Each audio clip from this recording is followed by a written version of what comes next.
friends, this is Sarah from Crafting and Relaxing. Welcome to my channel. I wanted to make a video today to share some information about the archival inks. I posted the video for the giveaway because I wanted to get that going, but you might not be familiar with the archival inks and why I chose them in the first place. It's kind of funny because I did a video a while ago about how to decide if you need new inks, and I decided that I didn't, and then I asked for new inks. At the time, I hadn't gotten into paint pouring, so I wasn't trying to stamp on paint skins, which I'll show you in a minute, and I wasn't quite as active in art journaling, so I wasn't concerned with how permanent things were. And I thought that I had fairly permanent ink. Let me grab it. I have the Memento Fade Resistant Dye Ink Tuxedo Black, and I thought this was permanent.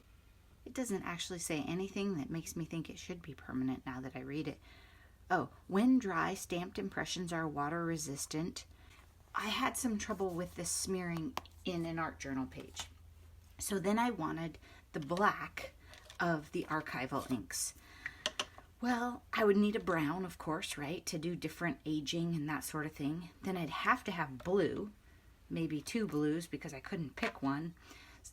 And teal, you have to have teal, so you might as well get the set, okay? So that's how I and someone else will end up with a set of archival inks because they're permanent. You can stamp them, you can put them on water, but then also you can just have the color. Like here, this is a nice pink ink, and I've stamped it on something that I did. It was Distress Oxides and a water stencil, and you can see that it gives a lovely image.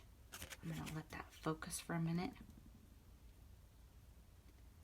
You're not going to look at that and say, oh, they used archivals. You're just going to say, oh, that's lovely. Where you might not like these inks so much is I'm trying to find something on a stamp like this where it has a fine text in it. If I had a single flower for every time I thought of you, I could walk forever in my garden. Let's try this one. I wouldn't be surprised if it doesn't come out quite as nice as, say, a VersaFine. People really like to use VersaFine for their nice sentiments. I'm going to use teal because if this comes out nice, I'll use it on a card. And I think teal and a spring sentiment, it'll work. These are not water-based. They're, I believe, oil-based, so they're a little thicker and they can get kind of gunky. I changed my camera setup, so I should stay within frame more often, but we'll see.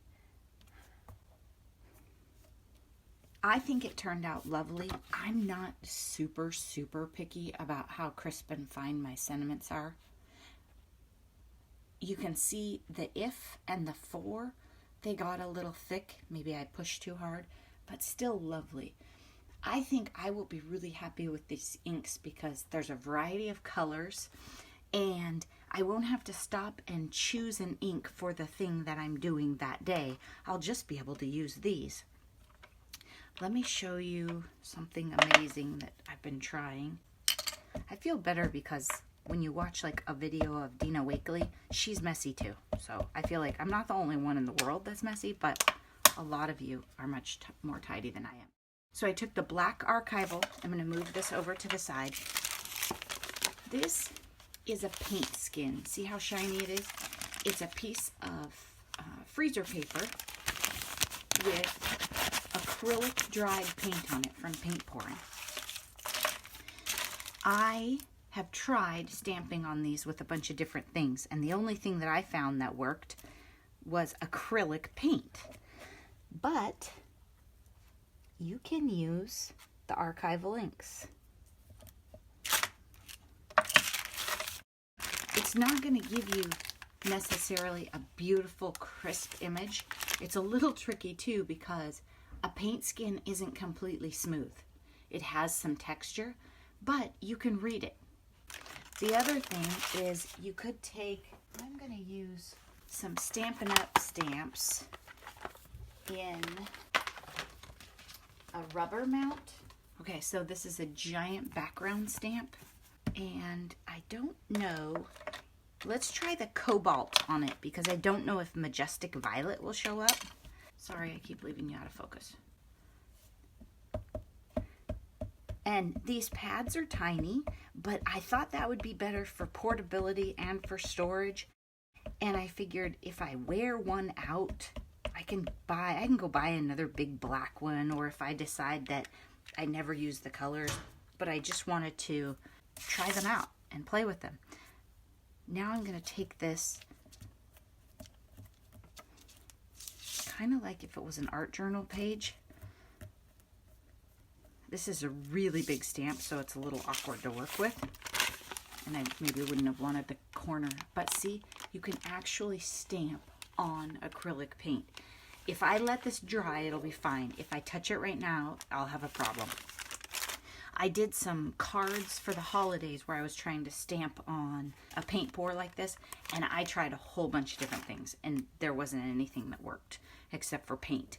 And I don't mind using acrylic paint on my stamps, but then it's more work to wash them.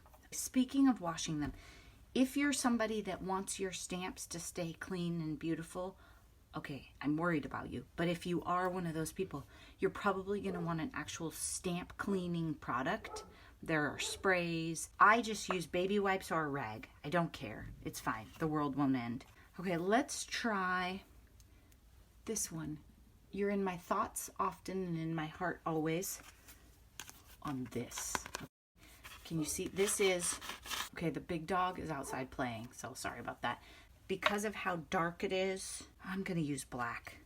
I'd like to try blue, but I'm going to use black.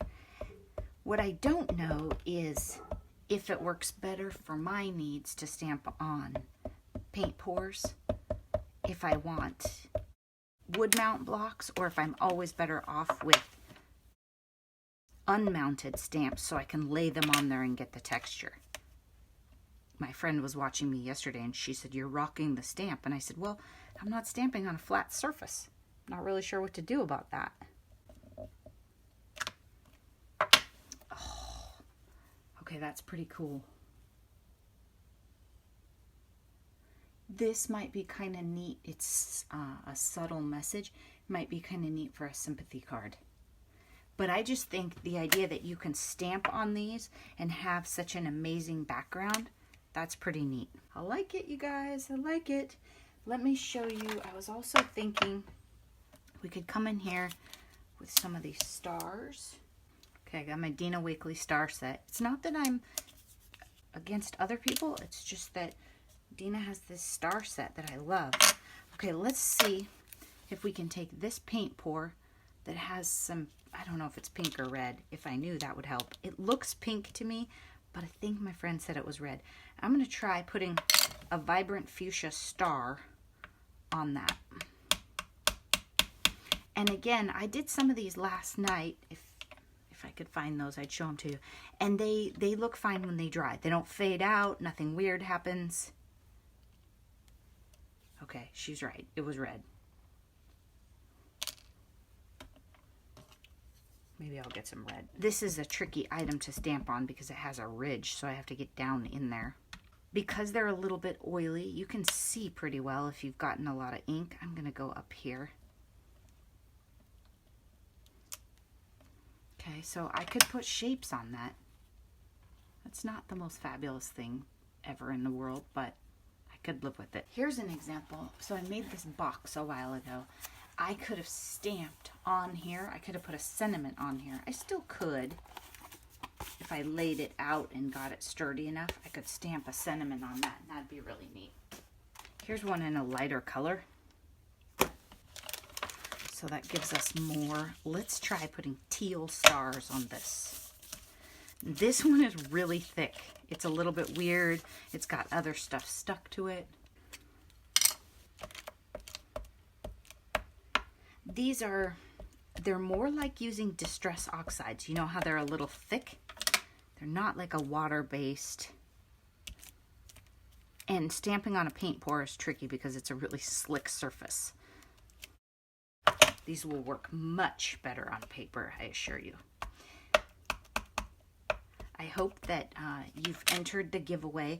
One thing you might want to do is check if you meant to enter the giveaway, check and be sure that I loved your comment, that it has a heart next to it. If I didn't, then you didn't answer the question, which makes me think you didn't either want to enter or maybe you didn't watch the video. I don't know. So be sure that if you wanted to enter, you're actually entered. Okay. So the possibilities are endless. Like I said, they stamp on paper. I'm not commenting on all of the comments under the giveaway videos just because I've been so busy, but I probably will circle back and do that because I want you guys to know how much I appreciate you watching my videos. But I just tried to get the video. Oh, okay. They do say on the bottom, duh. Except for that one. Most of them say what color it is, so if you take the lids off and lay them all around, you won't have a terrible problem. Except for the cobalt. I'll probably take a Sharpie and do some more of them just because, well, I'll have a problem if I don't. I am going to, actually, I'm going to come in with cobalt. Partly because I don't want to wash my stamp, so I'm going to use a dark ink so it won't matter. And the other thing is, you can always mix inks on a stamp, remember. There's no rules. I had some teal left, and I hit it with blue. And I could come in and do this point over here. I mean, be careful, because if you're doing this with yellow and blue, you're going to end up with a nice mix on your stamp pads. But it's the same idea as what you do with markers on your stamps. Okay, then that gives it a little bit more texture and depth in the colors. It will, that frayed edge is because that's sort of the texture of the stamp. You see that? And also because it's very slick. I just think that these are super versatile ink pads, and I think you're going to love them. So hopefully you're entered, and I'm super excited for one of you who comments and supports my channel to win such a fun prize. And I probably will be doing more giveaways. If any of you guys have pointers for me about how you mail things, how you get to the post office, do you use UPS? Do you use one of those little places, you know, in your neighborhood that has a copy? I can't get to the post office, so it's really hard for me to do giveaways. Some people say, well, you should have an Etsy store, and I think, how would I ever mail anything? These are super thin paint pours. It's the paint from the side of the Dixie cup. They're beautiful. If you take your archival ink and you ink up a stamp and you try and stamp on this, it tears it and kind of melts it, turns it into a gooey, trashy mess. If you know how to stamp on this, tell me, because I would love it. Thanks so much for watching, and have a great day. Bye-bye.